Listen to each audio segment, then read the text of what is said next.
Стоило подключиться депутату законодательного собрания Краснодарского края Антону Михайловичу Аверьянову, ответы от контролирующих органов стали приходить более осмысленные и содержательные.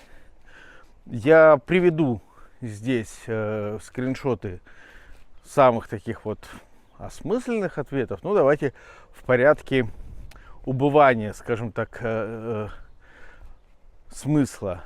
Первый ответ от Россельхознадзора наконец-таки я получил, вернее, они написали депутату и мне до кучи, как заявителю. Значит, написали они о том, что действительно в 2022 году, я очень коротко, сами прочитайте, в 2022 году нашли выбросы фекалий, нашли, скажем так, превышение нормативов, рассчитали примерно ущерб и отправили всю эту информацию в прокуратуру Горячего Ключа. Внимательно смотрите, что написано в ответе.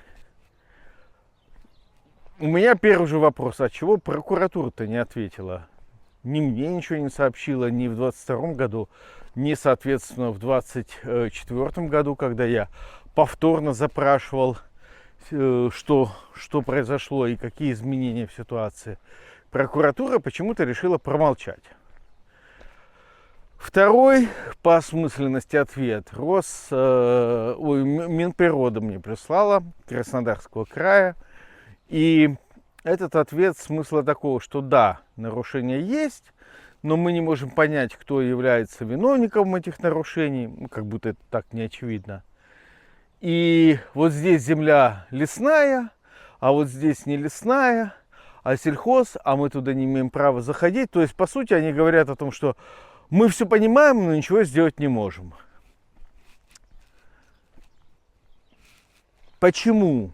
Не могу понять, почему вот так они все единым фронтом сопротивляются и не хотят находить очевидных виновников. То есть, ну это же видно.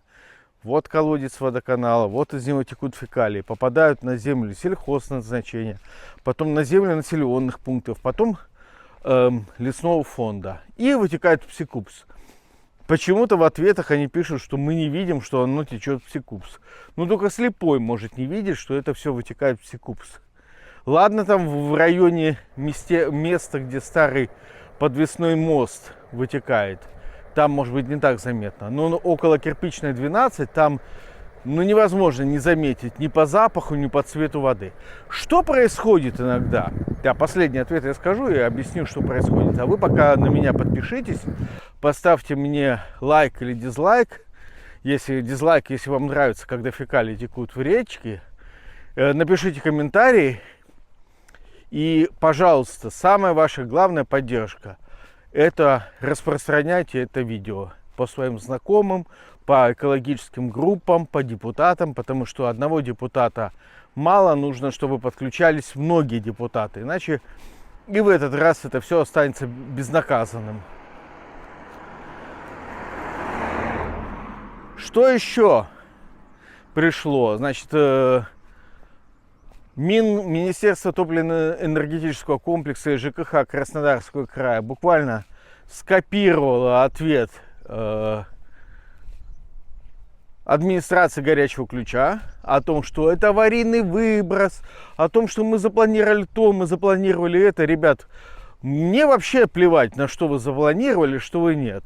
Мне важно, чтобы вы в настоящий момент прекратили совершать преступления.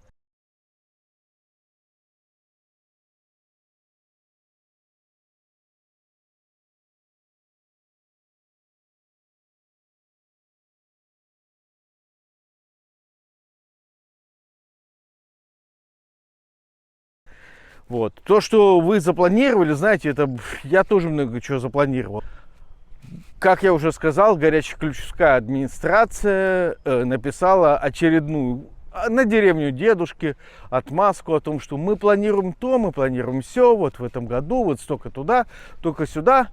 И это они такого же типа мне писали обещалку и в 22 году, и в 24 году, и вот в 25 году. Они, по-моему, один и тот же шаблон используют. Надо прямо на скриншотах сравнить. Может быть, действительно только дату меняют, а содержимое никак не меняют. Ну, в общем, чего вы хотите от чиновников. Так, что получается? Анализ. Ну вот, если вам вдруг хочется моего мнения, а не самим все прочитать, я выкладываю скриншоты со всеми ответами значимыми, потому что там есть некое дублирование. Но что получается, по моему мнению? Первое.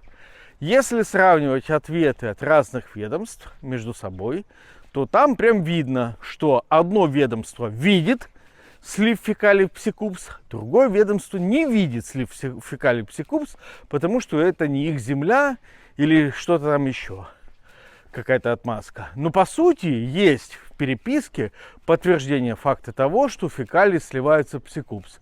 И в переписке же есть подтверждение того, что они вытекают из колодца водоканала Горячего Ключа, который принадлежит водоканалу. Так, что еще я там заметил важное? А, вот, кто досмотрел до этого момента, пожалуйста, жамкайте на лайк, потому что вы этого не знали. До сего момента вы этого не знали, теперь вы узнаете. Рядом с фекальным озером на Ярославского 139, это рядом с заводом минеральных вод «Айсберг», есть скважина, как я понял из ответов, принадлежащая водоканалу. Ну, на самом деле, как мне принесла птичка на хвостике, эта скважина когда-то была как-то отдана Айсбергу. То ли попользоваться, то ли ее приватизировали на Айсберг. Не знаю. Птичка не рассказала об этом. Но птичка рассказала о том, что потом, когда в Горячем Ключе возникли проблемы с водой, мало скважин стало, водоканал забрал обратно у Айсберга свою скважину.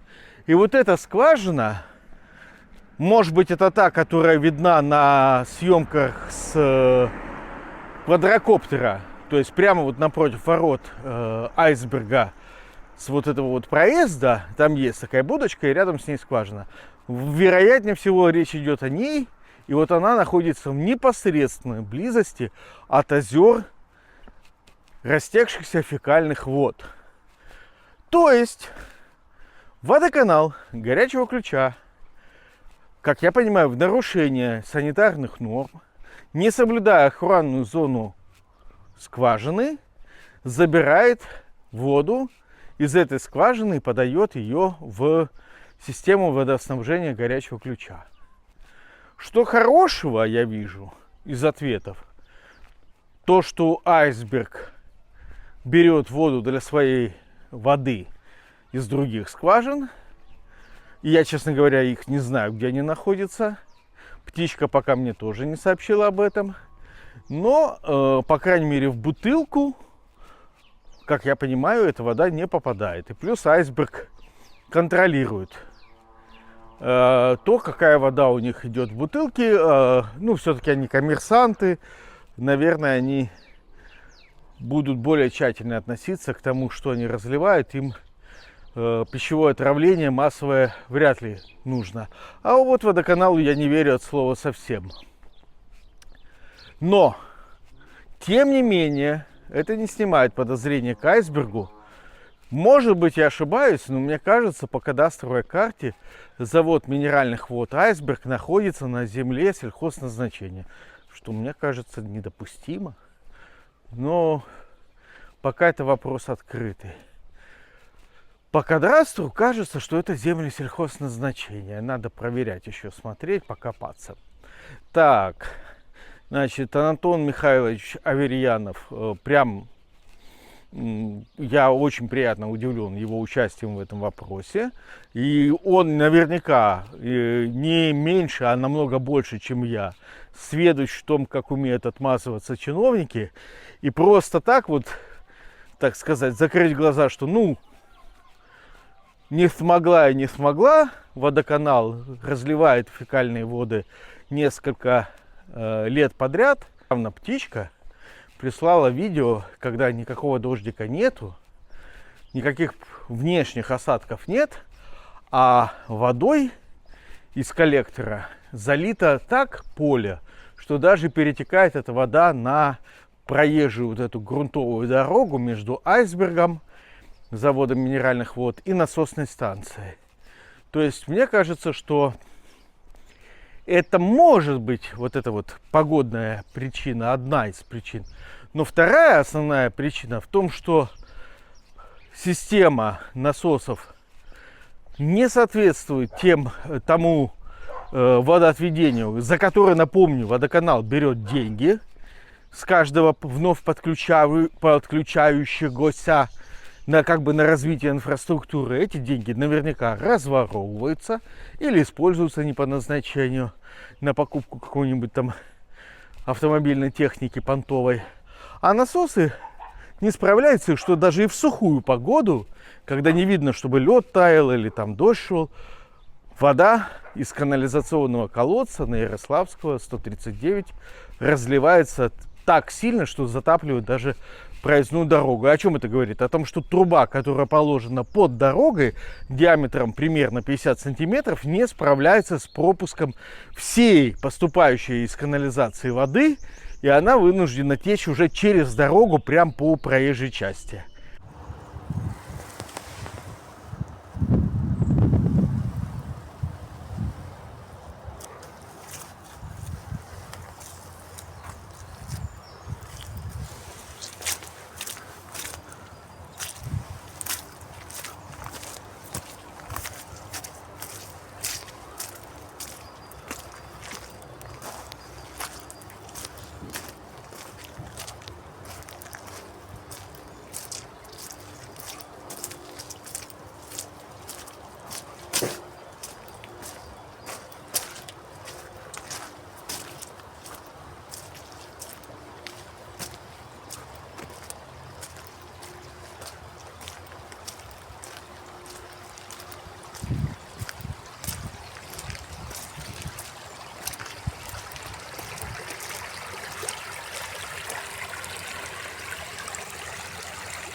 Так, ну, что касается Пономаренко 5, то там тоже проделали отверстие специально, чтобы... Работает как... Вообще вот это все работает как слив, перелив в раковине. То есть, когда воды в системе слишком много, ее избыток, тот, который не успевает перерабатывать насосы, переливается на поля. И вы могли бы сказать, да, подумаешь, ерунда. Ну, ребят, это не ерунда. Если бы мы с вами даже 1/10 от этого преступления совершили, нас бы уже по уголовным статьям замотали бы так, чтобы мы бы добровольно побежали куда-нибудь подальше от границ России. Это происходит, во-первых, годами, во-вторых, это происходит в значительных масштабах. Не то, что это вот, как они пишут, аварийный выброс. Только в конце 24-го и в начале 25-го года мне пришло несколько экземпляров видео, то есть несколько роликов от разных людей, которые снимали разливы этих фекальных вод. Это говорит о том, что эта система постоянно действует. С какой целью? Ну, я вам сказал. Дети в Саратовской купаются в говне жителей Горячего Ключа. Вот я бы ему задал такой вопрос. Еще раз подчеркну, эти разливы случаются и летом. Я снимал и выкладывал, посмотрите, пожалуйста, в YouTube-канале, я выкладывал видео летние, когда летом растекаются фекалии. То есть это происходит в любой сезон. Там стоят озера с фекальными водами, то есть их настолько много поступает, что вода не успевает высыхать на грунте. И более того, даже, ну, допустим, мы закрыли на все глаза и поверили версии администрации, что это аварийный выброс. Допустим, если случается аварийный выброс такой, что должны сделать? Первое. Прекратить выброс, то есть восстановить оголовье колодца, заделать не пеной монтажной, а бетоном, поменять колодец, кольцо колодца на Пономаренко 5, поставить на место кольцо колодца на Ярославского 139, накрыть крышкой, чего никогда не было сделано. То есть прекратить нарушение действующего законодательства. Второе, все, что залито, нужно рекультивировать, потому что там годами накопленные слои канализационного ила. И на Пономаренко 5, на землях, которые по кадастру предназначены для туристической базы, то есть для спорта, то есть для отдыха, то есть для здоровья, на этих землях толстый слой канализационного ила вот этого. И на Ярославского 139, на земле с кадастровым номером, относящемуся к сельхозназначению, слои многолетних отложений. Если вы на своей сельхозземле попробуете, допустим, складировать навоз, ну, это пытаюсь найти ближайшую аналогию к канализационному илу, ну, вот, допустим, навоз свиней, который такой вот жидкий, неприятный, вонючий. Вот попробуйте на сельхозземле сливать вот этот навоз. К вам завтра же прибегут все контролирующие органы и так вас нагреют штрафами и прочими компенсациями, что вам мало не покажется. А тут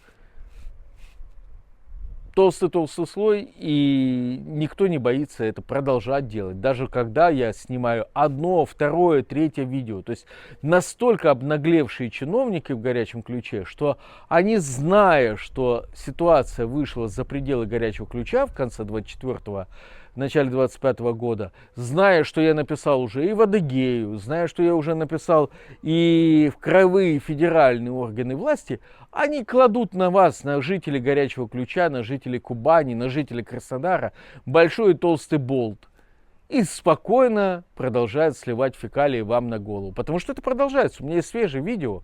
Я вас призываю, рассылайте это видео в экологические группы, которые вы знаете, депутатам Государственной Думы. Вы-то пьете воду из Кубани, находясь в Краснодаре, вы летом поедете на какое-нибудь Азовское море, потому что в Анапе случилась такая трагедия. Вы поедете в какую-нибудь Голубицкую, а именно туда приходит все течение Кубани, в район Темрюка, и вы будете, если не в мазуте купаться, то в фекалиях из горячего ключа. Распространяйте эту информацию, ставьте мне лайк, пишите комментарии. Я верю, что каждое мое видео пододвигает чиновников горячего ключа все ближе и ближе к скамье подсудимых. Я считаю, что они точно заслужили посидеть и осмыслить свои действия, когда они в 21-м, 22-м, 24-м и сейчас уже 25-м годах одни и те же действия совершают, прыгают на этих граблях и продолжают, я не знаю, лапшу на уши мне вешать по поводу мы рекультивируем, мы там что-то сделаем, мы там куда-нибудь, что-нибудь и так далее. Ну, все это бред. Все, спасибо вам за подписку заранее, за комментарий. Идите на мой Patreon, идите на Boosty, подписывайтесь на меня. Я там буду выкладывать эксклюзивные материалы, которых не будет на YouTube. Все, всем пока. И обратите внимание еще вот на один вопрос. Все федеральные и прочие контролирующие органы ссылаются на то, что они предоставляют информацию прокуратуре горячего ключа. То есть, по идее, прокурор ЗАУ СИЗО должен был еще в 22 году изобличить преступников, то есть руководство водоканала, вне зависимости от того, был это аварийный сброс, не аварийный сброс. Вот. Он должен был их привлечь к ответственности и обязать прекратить это преступление и обязать восстановить загрязненные земли. То есть и плюс заплатить компенсацию за то, что загрязняется систематически река Псикупс. Но не в 22 году, и, как я понимаю, в 24 и 25 году, когда ситуация повторилась, Заур СИЗО в упор не видит проблемы и не предпринимает, по крайней мере, я не знаю, у меня нет информации от прокуратуры Горячего Ключа о том, что они предпринимают какие-то действенные меры. А все остальные, типа Россельхознадзора или Роспотребнадзора, ссылаются на то, что а мы-то что? Мы типа вот увидели, а крайние в прокуратуре Горячего Ключа. А им, видимо, все хорошо, все по кайфу.